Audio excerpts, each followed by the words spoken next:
నమస్తే welcome to స్వతంత్ర news నేను మాదిరి ముందుగా బులెటిన్ హెడ్లైన్స్ చూద్దాం నేడు తెలంగాణ కేబినెట్ సమావేశం బడ్జెట్ కేటాయింపులపై చర్చించనున్న మంత్రివర్గం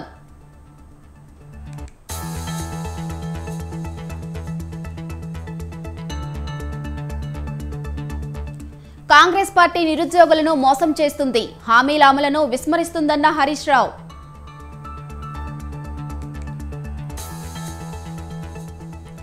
టీ కాంగ్రెస్ పార్లమెంటు స్థానాలకు వెల్లువల దరఖాస్తులు 7 పార్లమెంటు స్థానాలకు 306 దరఖాస్తులు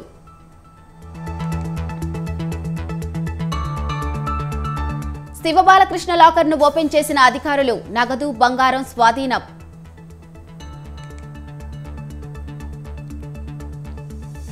కేజ్రీవాల్పై కోర్టును ఆశ్రయించిన ఈడీ నోటీసులకు స్పందించడం లేదంటూ పిటిషన్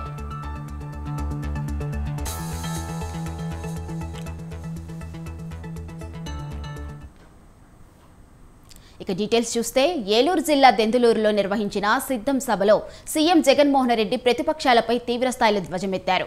రా కదలిరా అంటూ చంద్రబాబు ప్రజలను కాదు పిలిచేది, ప్యాకేజీ ఇస్తా రా కదలిరా అంటూ దత్తపుత్రుడు వదినమ్మని పిలుస్తున్నారు అన్నారు. ఒక అసెంబ్లీ ఒక పార్లమెంటుకు ఫ్యాన్ మీద ఓటు వేస్తే చంద్రముఖి రాష్ట్రం నుంచి శాశ్వతంగా పోతుందన్నారు. లేదంటే పేదల జీవితాల్లో లకలక అంటూ అబద్ధపు హామీలతో పట్టి పీడిస్తుందంటూ చంద్రబాబుపై సెటర్లు వేశారు. చెప్పుకోవడానికి ఏమీ లేక పొత్తులు జిత్తులు నక్కజిత్తులతో రాజకీయాలు చేస్తున్నారని జగన్మోహన్ రెడ్డి విమర్శించారు.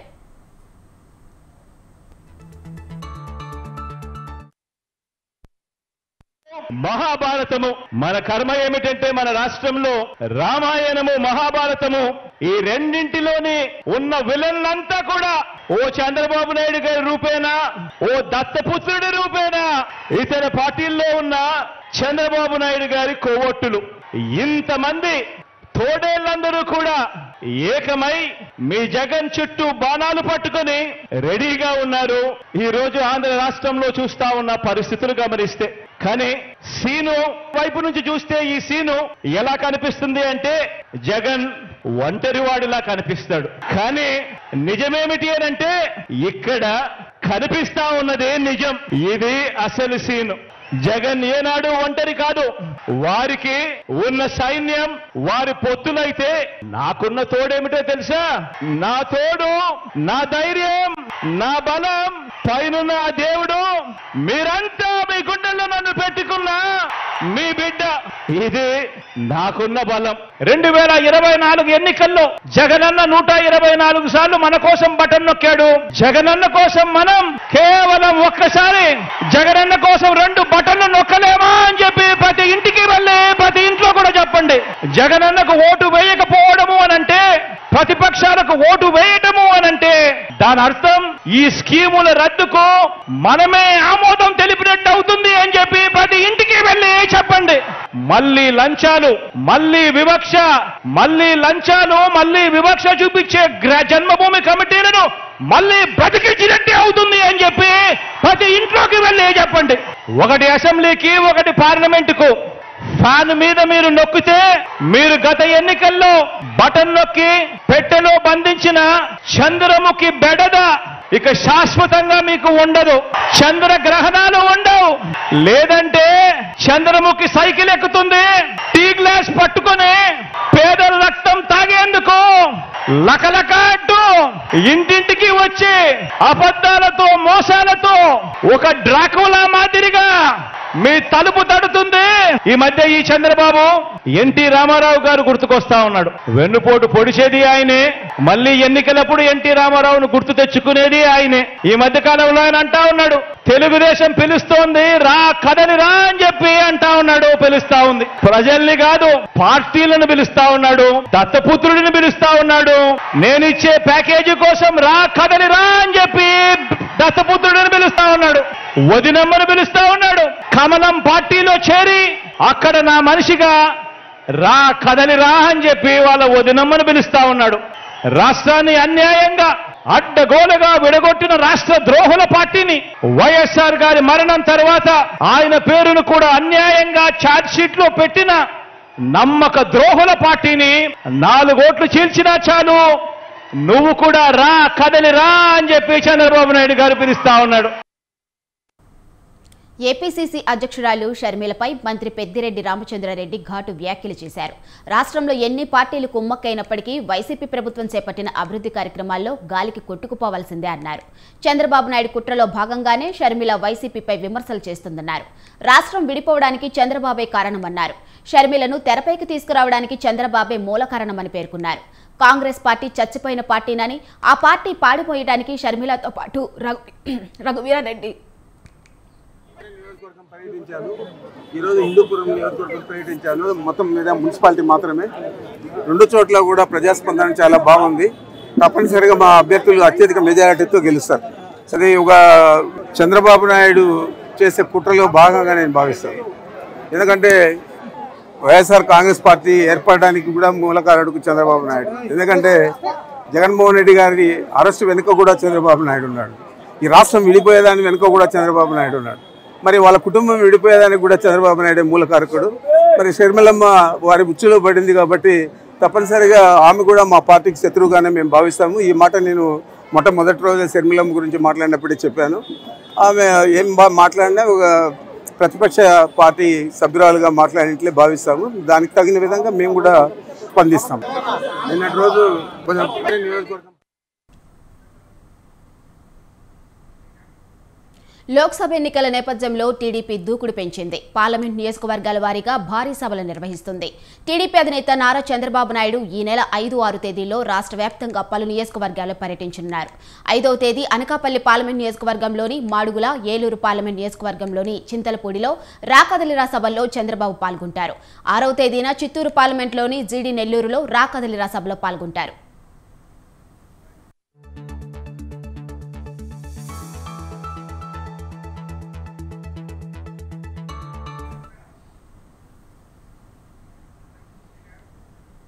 విజయవాడ ఎంపీ కేసినేని నానిపై టీడీపీ నేత బుద్దా వెంకన్న తీవ్రస్థాయిలో ధ్వజమెత్తారు. కేసినేని నాని అప్పుల అప్పారావని విమర్శించారు. కేసినేని నానిని అప్పులను జగనే తీర్చాలని అన్నారు. అప్పులు తీర్చకుండా ప్రచారానికి వెళ్తే అప్పు ఇచ్చిన వాళ్లు నాని వెంట ఉంటారంటూ బుద్దా వెంకన్న ఎద్దేవా చేశారు. కేసినేని నానికి వైసీపీ టికెట్ ఇవ్వడం కూడా డౌటే అని సెటర్లు వేశారు. కేసినేని నాని సత్య హరిశ్చంద్రుడైనట్లు మంత్రి పెద్దిరెడ్డి మాట్లాడుతున్నారని ఫైర్ అయ్యారు. టీడీపీలో విజయవాడ వెస్ట్ ఎమ్మెల్యే టికెట్ ఇప్పిస్తామని కొందరి దగ్గర అప్పులు చేశాడన్నారు. అది నిజమైతే ఇది నిజమే చెప్పమని నువ్వు దీనికి సమాధానం.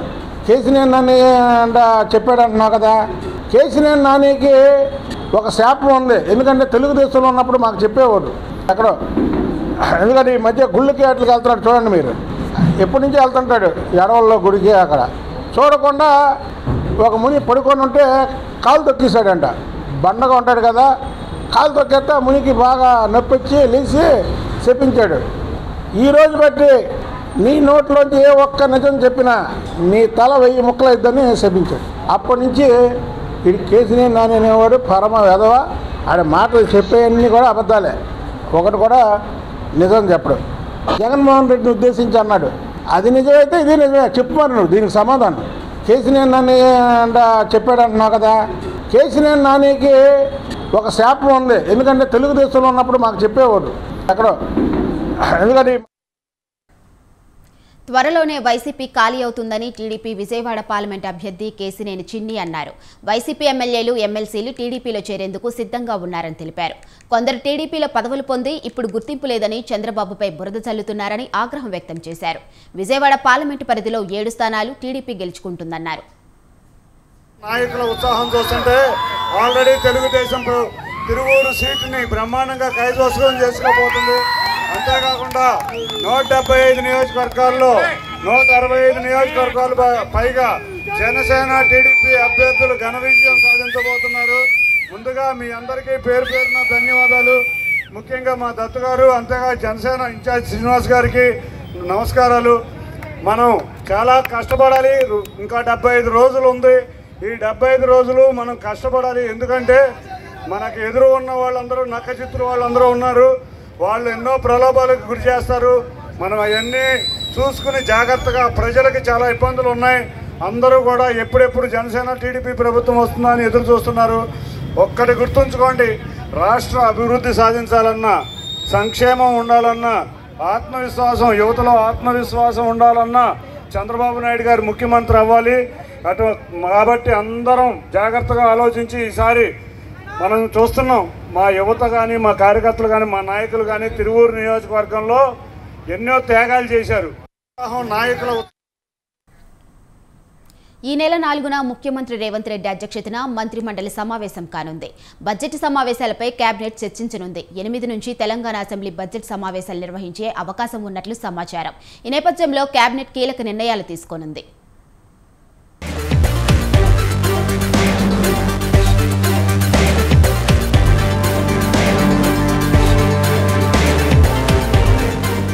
తెలంగాణ కేబినెట్ సమావేశం రాష్ట్ర బడ్జెట్కి ఆమోదముద్ర వేయనుంది. కేబినెట్ ఎజెండాలో టౌన్షిప్ డెవలప్మెంట్, ఐటీ, కొత్త హాస్పిటల్స్తో పాటు రాష్ట్రంలో వైద్య సదుపాయాలపై చర్చించనున్నారు. 6 గ్యారంటీల అమలు, గ్రూప్ 1 నోటిఫికేషన్పై కేబినెట్ చర్చించనుంది. అనంతరం బడ్జెట్లో నిధుల కేటాయింపు, బడ్జెట్ సమావేశాల తేదీలను ఖరారు చేయనుంది. 8వ తేదీన గవర్నర్ ప్రసంగం ఉండనుంది. 10న ఓట్ ఆన్ అకౌంట్ బడ్జెట్ను ప్రభుత్వం ప్రవేశపెట్టనుంది. 12వ తేదీ నుంచి 5 రోజుల పాటు సమావేశాలు నిర్వహించాలనే యోచనలో ప్రభుత్వం ఉంది. అసెంబ్లీ ఎన్నికల్లో భాగంగా ఇచ్చిన 6 గ్యారంటీల్లో ఇప్పటికే 2 హామీలను ప్రభుత్వం అమలు చేసింది. మరో 2 గ్యారంటీలకు కేబినెట్ ఆమోదం తెలపనున్నట్లు తెలిసింది.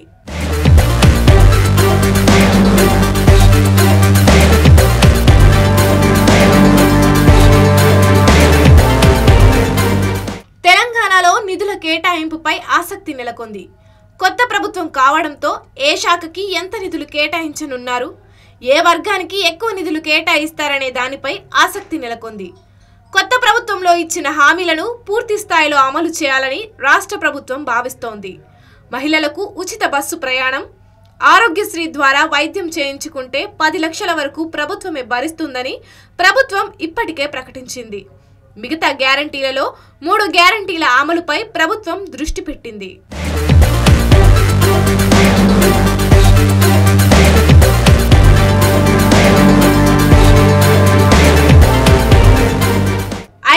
రూపాయలకు గ్యాస్ సిలిండర్, 200 యూనిట్ల వరకు ఉచిత విద్యుత్, ఇందిరమ్మ ఇల్లు కట్టిస్తామని ప్రభుత్వం ఇప్పటికే ప్రకటించింది. ఈ 3 గ్యారంటీల అమలుపై ప్రభుత్వం దృష్టి పెట్టింది. 3ంటిలో 2 అమలు కోసం ఈ బడ్జెట్ సమావేశాల్లో ప్రత్యేక నిధులు కేటాయించాలని భావిస్తోంది. వాటికి ఎన్ని నిధులు అవసరమవుతాయనే దానిపై ప్రభుత్వం దృష్టి పెట్టింది. ఈ పథకాలకు ఎంతమంది అర్హులు ఉన్నారనే దానిపై లెక్కలు తీస్తోంది.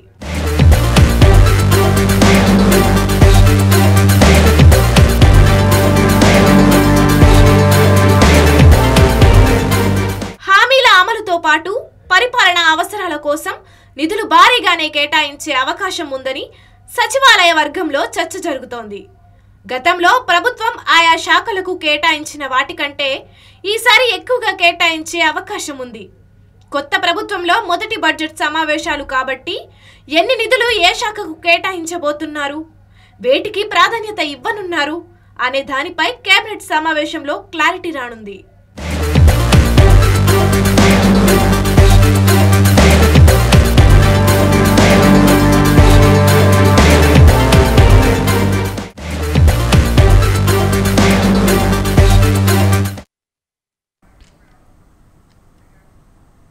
పినపాక నియోజకవర్గ బీఆర్ఎస్ విస్తృత స్థాయి సమావేశంలో పాల్గొన్న మాజీ మంత్రి హరీష్ రావు కాంగ్రెస్పై తీవ్ర విమర్శలు చేశారు.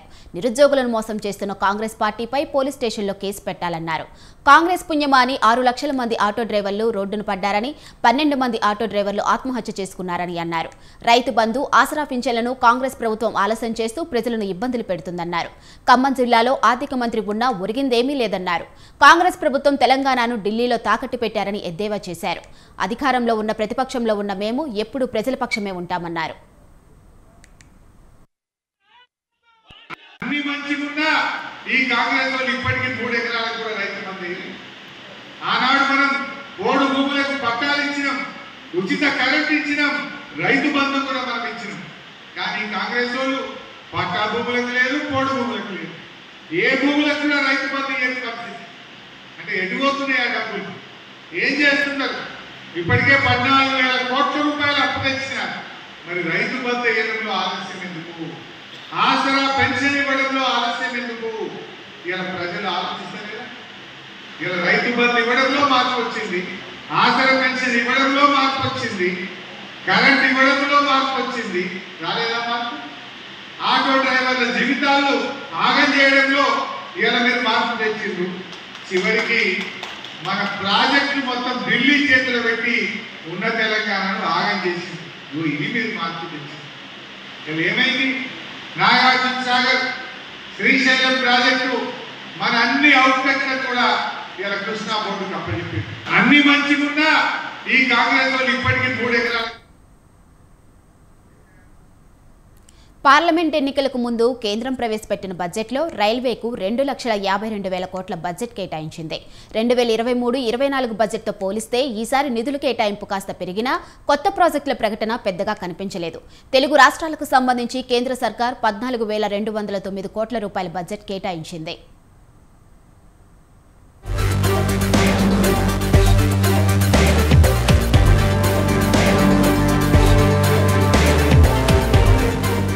బడ్జెట్ అంటే ప్రీ ఎస్టిమేటెడ్ ప్లాన్ అంటే కేంద్ర బడ్జెట్ ముందస్తు అంచనా ప్రణాళికలో రైల్వే బడ్జెట్కు 2,52,000 కోట్ల రూపాయలు కేటాయించింది. సౌత్ సెంట్రల్ రైల్వేకు ఈ బడ్జెట్లో 14,232 కోట్ల రూపాయలను కేటాయించింది. దక్షిణ మధ్య రైల్వేకు ప్రకటించిన బడ్జెట్లో కొత్త ప్రాజెక్టుల ప్రస్తావనే లేదు. ఈసారి సైతం పాత ప్రాజెక్టులకే కేంద్రం జెండా ఊపింది. నడికుడి, శ్రీకాళహస్తి, మనోహరాబాద్, కొత్తపల్లి నర్సాపూర్ కొత్త లైన్లకు బడ్జెట్లో నిధుల కేటాయింపులు జరిగాయి.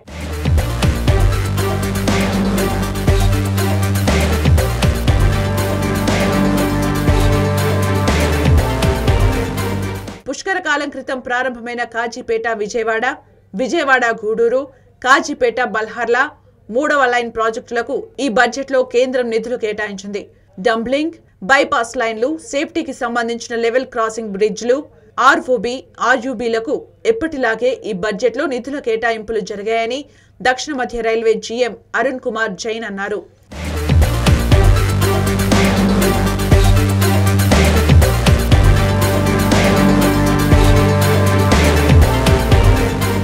హైదరాబాద్ మహానగరానికి మెట్రో వైభవం వచ్చింది. ఎందరో ప్రయాణికులకు ఇది ఎంతో సౌలభ్యంగా ఉంది. ఇంతవరకు బాగానే ఉన్న నగర ప్రజలకు స్వల్ప ఖర్చుతో ప్రయాణాలు సాగించడానికి తీసుకొచ్చిన ఎంఎంటీఎస్ పై పెద్దగా శ్రద్ధ వహించడం లేదనే ఆరోపణలు వస్తున్నాయి. ఎంఎంటీఎస్ కు పూర్వ వైభవం తీసుకొచ్చేందుకు దక్షిణ మధ్య రైల్వే ఎలాంటి ప్రతిపాదనలు పంపలేదని తెలుస్తోంది. 1 కాదు 2 కాదు, గత 12 ఏళ్లుగా ఎంఎంటీఎస్ సెకండ్ ఫేజ్ పనులు సాగుతున్నాయి. అయితే గత బడ్జెట్లో ఎంఎంటీఎస్ సెకండ్ ఫేజ్ కు 600 కోట్ల రూపాయలు కేటాయించిన కేంద్రం ఈ బడ్జెట్లో 50 కోట్ల రూపాయలు మాత్రమే కేటాయించింది. ఎంఎంటీఎస్ సెకండ్ ఫేజ్ పనులు ఈ ఏడాది జనవరిలోనే ప్రారంభిస్తామని ఇదివరలో రైల్వే అధికారులు తెలిపారు. అయితే ఇప్పుడు ఆ ఊసే లేదు.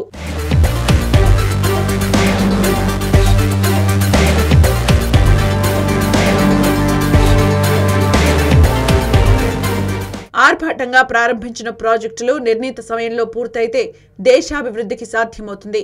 వికసిత భారత్ 2047 అనే లక్ష్యంతో ముందుకు సాగుతున్న కేంద్ర బీజేపీ సర్కార్ నిర్మాణంలో ఉన్న రవాణా రంగ ప్రాజెక్టులు పూర్తి చేయడంపైన దృష్టి సారించాలని పలువురు తెలియజేస్తున్నారు. ఇలా అన్ని రీతిలో దేశాభివృద్ధి సాగితేనే వికసిత భారత్ లక్ష్యం సాధ్యమవుతుందని అంటున్నారు.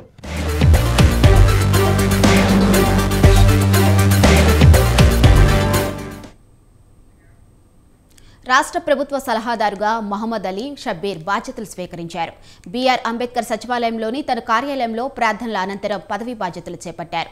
రాష్ట్ర ప్రభుత్వ ఎస్సీ, ఎస్టీ, బీసీ, మైనారిటీ సంక్షేమ సలహాదారుగా పదవీ బాధ్యతలు స్వీకరించిన షబ్బర్ అలీని మంత్రులు Ponguleti Srinivasa Reddy, Jupally Krishna Rao, BC commission chairman Krishna Mohan Rao, Mallu Ravi తదితర ప్రజాప్రతినిధులు అభినందించారు.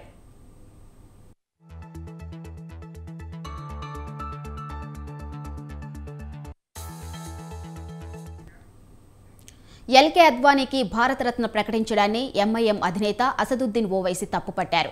ఎల్కే అద్వానీకి భారతరత్న దక్కడానికి హింసలో ప్రాణాలు కోల్పోయిన భారతీయుల సమాధులే సోపానాలంటూ ట్వీట్ చేశారు. 1990 సెప్టెంబర్ నుంచి నవంబర్ వరకు జరిగిన అద్వానీ రథయాత్ర మ్యాప్ని పోస్టులో జతచేశారు. ఇక అయోధ్యలో రామమందిర నిర్మాణానికి మద్దతుగా ఎల్కే అద్వానీ రథయాత్రను ప్రారంభించారు. గుజరాత్ సోమనాథ్ ఆలయం నుంచి ఈ యాత్ర ప్రారంభమై అయోధ్యలో ముగిసింది. ఊరేగింపు మార్గాల్లో అనేక ప్రతిఘటనలు, హింసలు చోటు చేసుకున్నాయి. నాటి విషాద పరిణామాలను గుర్తు చేస్తూ ఓవైసీ ఈ ట్వీట్ చేశారు.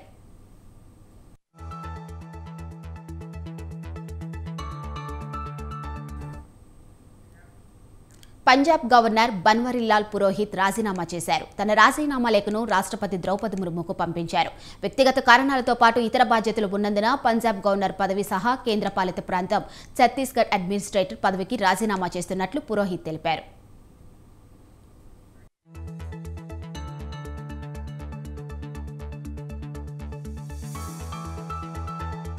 కాగా 2021 ఆగస్టు 31న బన్వరీలాల్ పురోహిత్ పంజాబ్ గవర్నర్గా చండీగఢ్ అడ్మినిస్ట్రేటర్గా బాధ్యతలు చేపట్టారు.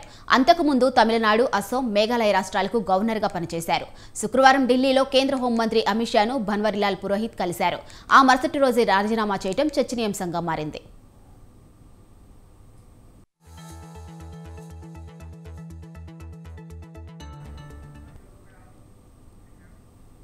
బాలీవుడ్ నటి పూనం పాండే జనాలను బక్రా చేసింది. అభిమానులను ఫూల్స్ చేసింది. తాను చనిపోలేదని, బతికే ఉన్నానని ఇవాళ పోస్టు పెట్టింది. సర్వైకల్ క్యాన్సర్పై అవగాహన కల్పించేందుకు తాను చనిపోయినట్టు పోస్టులు పెట్టించినట్టు వీడియో సందేశం ఇచ్చింది.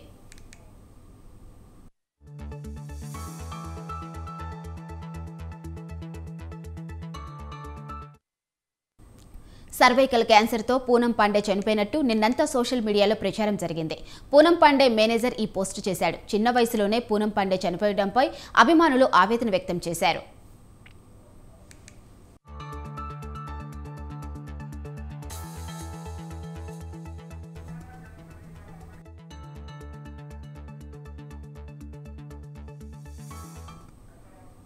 ఇక తాను చనిపోలేదని పూనం పాండే మరో పోస్ట్ పెట్టారు. అంతేకాదు ఓ వీడియో కూడా విడుదల చేశారు.